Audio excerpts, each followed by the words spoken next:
Like, I love you just like as a person. Like, you are like genuinely cool. And it's cool because like you think I'm like pretty and cool and stuff, which is so cool because like I think that of you. Like, and it's nice to be called pretty and cool by like a cool person. But you have like all these, like you're such a like you're like so cool and interesting and stuff, and it like makes me sad whenever you tell me stories from like your past and stuff of how people treated you, because I can't imagine knowing like you and like I don't know, like it's just sad that like someone took it, like someone would take you for granted, and that I really hope that like you like reap like what you've sown in your life, and that you get everything that you deserve, because you deserve a lot for life. Like, yeah, and I'm really proud of you, and I'm proud of being your friend, and I love you, and you're cool and hot.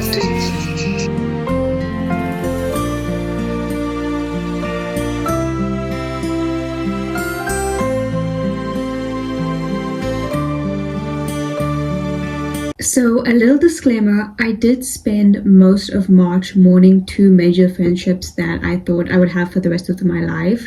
Like, I don't know my husband yet, but I knew that those girls would be standing up there with me at the wedding.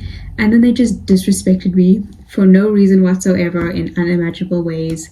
So I got to enjoy my birthday month dealing with that. This video was mostly just me complaining and explaining what they did and just a whole expose about it.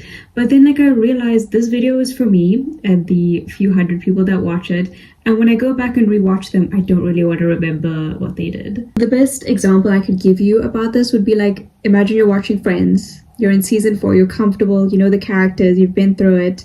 And then Phoebe and Chandler, for no reason, could not explain to you why, just like had it out for Rachel, who is me obviously, and just it was a dick and a bitch randomly in the middle for no reason. I know I'm talking a lot about a topic I said I wouldn't talk about, but I do want to give flowers to my best friend Talita, who really just like carried me through the month in her own way, showed me that like I do deserve better, and also validated my feelings. She was definitely the embodiment of that quote that's like, a joy shared is a joy doubled, and a sorrow shared is a sorrow halved, or something like that. And then we were both going through something at the same time, so it definitely brought us closer. So I'm looking at the bright side.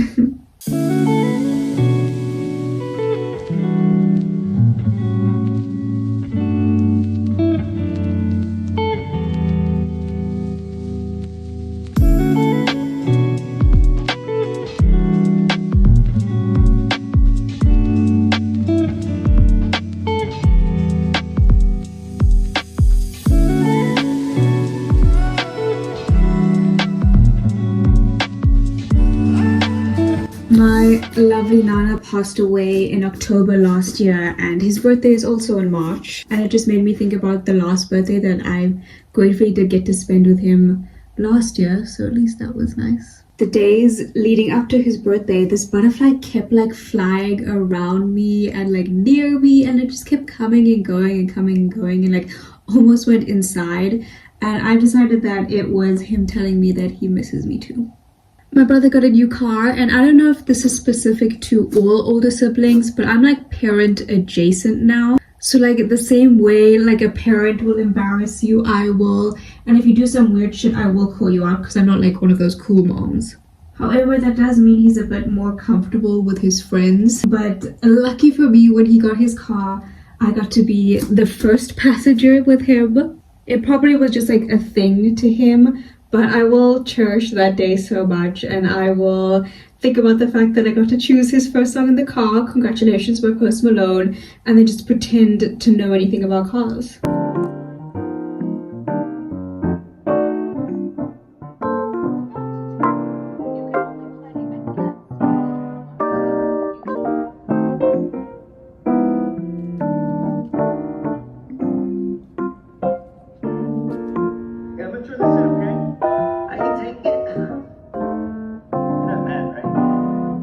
So I thought I would show you my book collection, my growing book collection. As you can see, it's going in rainbow order and not alphabetical. Or I actually did like a whole course on like books putting in a specific order. I think it's like SD or something. I passed. But it's not in that order. I don't care. It's going in rainbow order. It's aesthetic to me. And it's slowly gone onto this. It's not all of the books that I've owned or purchased. It's all the ones that I want to reread, or either be like, oh my gosh, I have a book for this specific situation that you're talking about. Or I also want to show off the fact that I read it. So I'm never going to reread Anna Karenina, but I did. I read 800 pages of a translated Russian novel. You would need to know this. I think I also mentioned that a lot. But yeah, I wanted to show you some of the books that I'm like really proud of having and I think are really cool. I have this special edition of The Virgin Suicides. It's a hard copy. It's this gorgeous pink like rose floral cover. It's hardcover, so I don't like bend the spine. And I don't know if you can see, like, the font is so pretty. The eyes, like when you dot the eyes and the full stops, are in this like little diamond shape. It's like so beautiful. And if you've read the book, this is not the vibe. But I paid like, I think 40 Rand for this book. The original book is so expensive, and then I get a special edition. Oh, I love it so much. My doors are locked. A Tale of Two Cities, another hardcover. I would never purchase a new hardcover. It's just too expensive. And it's such a great big size. Like, it's like, yeah, I read the book. You need to see that I read the book. And it's got this little inscription. I love the inscription. It's thrifted, so it's to Nikki with much love from two names that I can't read. And it says Christmas, Xmas, 1985. And I think like some tea spilt or some water spilt on this page. And in perfectly good condition. I unfortunately fucked it up by underlining because it is the iconic line, it's the best of times, it's the worst of times thingy. But yeah, great condition. I think also quite cheap. Tennessee Williams, A Streetcar Named Desire. I read this book because in the beginning of my reading era, this girly said like, as a English major, what books to read, because I wanted to read like some recommended literature. I don't know. I just saved it. But this was one of the things, and I used to do drama. I think I said this in my last video. But I love plays, I love theatre. So it was literally, this is someone's school book from Wembley College from 2014. Actually, I don't know if I think it's from the school library. Yeah, and it says like Enid Berger used to own it, and it's got like this. And I think what's really cool is it's got like all these inscriptions and all these notes about the title, about the characters. You know, like, damn, I miss school. And it has so many more notes like in the first page compared to like the last, because you know when you're like lock in, you're like, I'm gonna focus on this book, and then by the end you're like, I don't give a shit. But I love like the gorgeous little notes and inscriptions. I also paid very little for this. I think it was like 25 Rand, but it's still got like the cover and everything. And then this book on Hinduism, I got it for 10 Rand. I'm not gonna lie, I'm not a very good Hindu. My mom like grew up around Indian people, so she grew up around, like, she learned as she went, you know what I mean? But I grew up in Cape Town, so I only learned what my mom taught me, and she didn't teach me a lot. Like, I don't want to be mean, but like genuinely until I was 20, I didn't realize that like Brahma was like our god. Like, I thought Krishna was like the main god, and then I didn't know there was like the creator, the preserver, and the destroyer until I read like Hinduism for Dummies. Like, I just know Ganesha for obstacles. Like, I think she just, I don't know, she just assumed that like when I was in her womb that all the knowledge about religion would come to me, but I don't know anything. Like, I go along with it, I'm happy, but genuinely like if a white person asks, I can get away with like being Hindu. But sometimes I don't tell Hindu people that I'm also Hindu because I don't know enough. Like, I don't think I'm legally allowed to identify. So I wanted to lock in and understand the basics, but I also want to get into the depths of it because, as I said, like, I'm quite spiritual, but a lot of spiritual practices is just Hinduism. And I think it's more beautiful. Like Hinduism is so interesting, the gods and their drama. I have another book that I forgot to show you that I thrifted, which, oh, astrology book. And I don't know, like obviously like technology goes crazy, but when I was a kid, if we needed to like learn anything or get any information, there was no internet, there was no Google. We had to go to the library, to the local library, which once again is also a privilege. We lived really close to one and it was very well maintained and like updated and stuff like that.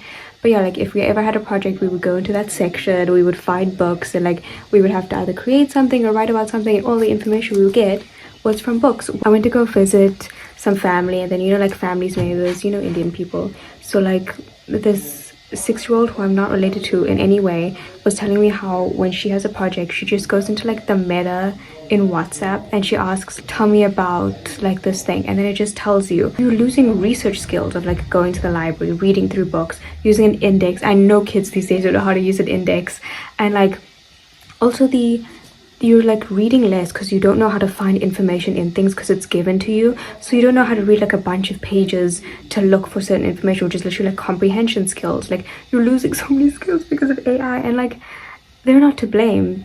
Sort of like it's difficult to not take advantage of a thing that makes your life easier. But anyways, back in my day, we had to go and get books, and it's a hardcover. It's got like 2 covers on it, like you know the paper one. And I don't know, it just reminds me so much of like my childhood. And it's got that plasticky like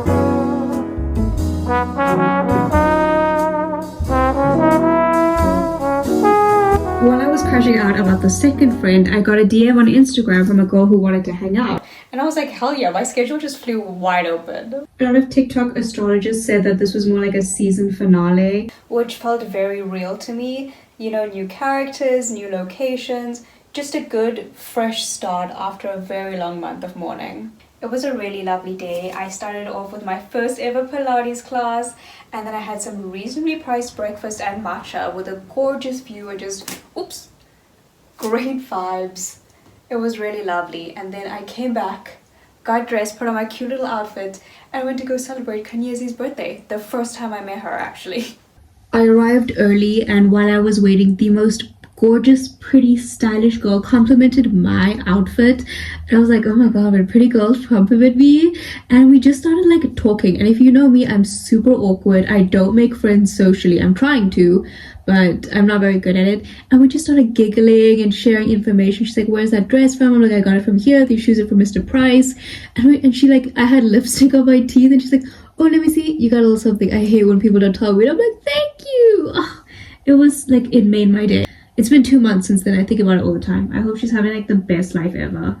So don't kill yourself, because lovely interactions with pretty girls will save you. I had such a lovely, sweet time at the party with her and her friends. I didn't feel like left out or uncomfortable. The jokes were flying. And on the drive back, I felt like, you know, girl who's gonna be okay. And it reminds me of that quote that's like, things don't stay bad for like a long time. If you have the bravery to decide that you deserve better, you will get it.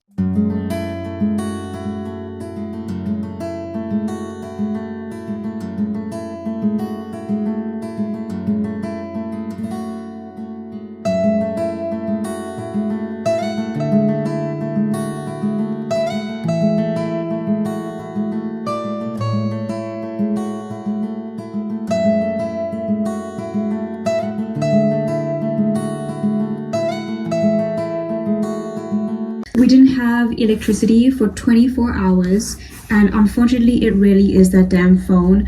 I got so much done. I was present, I was happier, I slept better. Like, I highly recommend taking screen breaks if you can. I did it again in May, and It was amazing. I also got super obsessed with Tate McRae's recent album. She will be my #1 artist, and Dear God is going to be my #1 on Spotify. I'm telling you right now. I can't emphasize enough how devastating the heartbreak was for those friends. But I did get to whip out my new playlist, which is all about releasing all of that negativity, becoming a new me, you know, think Shake It Off, think Sweet Disposition, think Fine Line, very emotional, very heartbreaking, but also just freeing, you know, like a phoenix rising from the ashes. I have another funny story to kind of wrap up this not at all funny, emotional recap. I mentioned this a lot, but like, I feel like I mention this every month, but I have been in my flop era. Like, the only thing that's been consistent is my virginity and my steady decline in followers. I used to complain that my growth was super slow, and God said, bet, and that sounded so embarrassing to say bet, but God was like, oh real?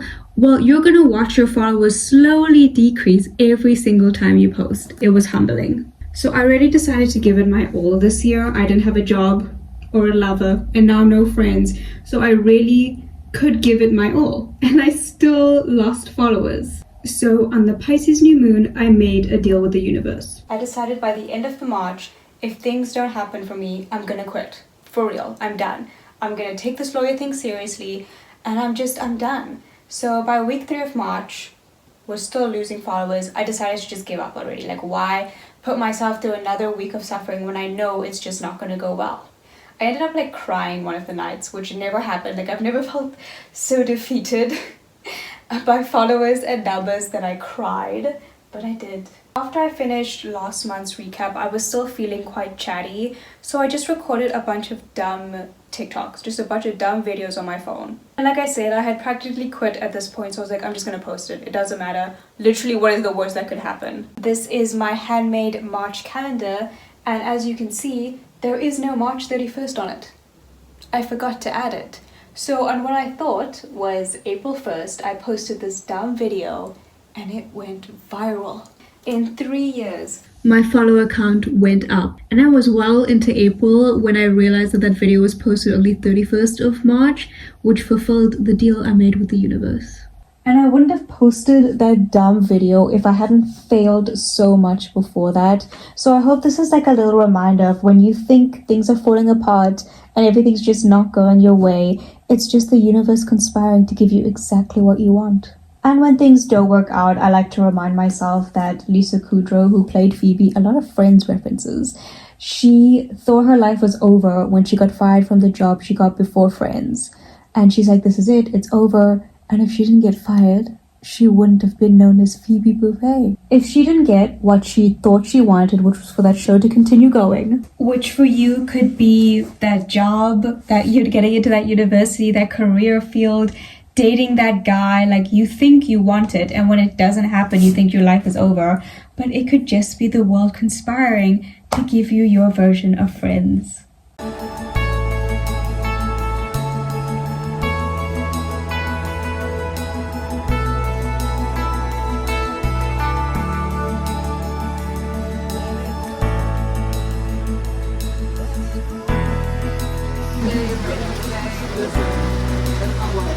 Happy birthday!